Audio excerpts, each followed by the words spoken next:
বন্ধুত্ব। এবাৰ এটা কেকুৰাই সমুদ্ৰৰ পাৰত মনৰ আনন্দত ঘূৰি ফুৰিছিল আৰু মাজে মাজে থমকি ৰৈ নিজৰ ভৰিৰ চিনবোৰ চাই বৰ সুখী হৈছিল। পিছফালে ভৰিৰ চিনবোৰ দেখি সি বৰ আনন্দিত হৈছিল।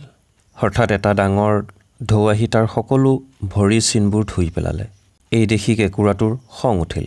সি ঢৌক ক'লে, ঐ ঢৌ, তোমাক মই মোৰ নিজৰ বন্ধু বুলি ভাবোঁ, কিন্তু তুমি এইটো কি কৰিলা? মই বনোৱা ধুনীয়া ধুনীয়া ভৰিৰ চিনবোৰ ধুই পেলালা। তেতিয়া ঢৌৱে ক'লে, তুমি পিছলৈ এবাৰ ঘূৰি চোৱা।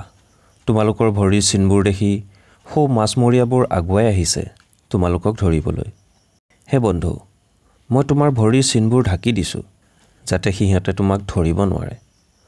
সত্য কথা এইটোৱে যে অনেক সময় আমাৰ সন্মুখৰ মানুহজনৰ কাম বা কথা বুজি নাপাওঁ আৰু মনে মনে কিছু এটা কথা কল্পনা কৰি লওঁ আৰু তাৰ পৰাই হয় ভুল বুজাবুজি, যাৰ ফলত অনেক সময়ত ভাল বন্ধুত্বও শেষ হৈ যায়।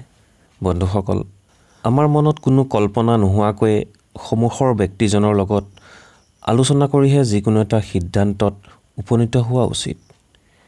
ভিডিঅ'টো কেনে লাগিল জনাব আৰু আমাৰ লালই টিউন 2023 পৰিয়ালৰ লগত সংযোগ হ'বলৈ চেনেলটো ছাবস্ক্ৰাইব কৰি দিব। পুনৰ লগ পাম, তেতিয়ালৈ আপুনি সুস্থ আৰু কুশলে থাকক। ধন্যবাদ।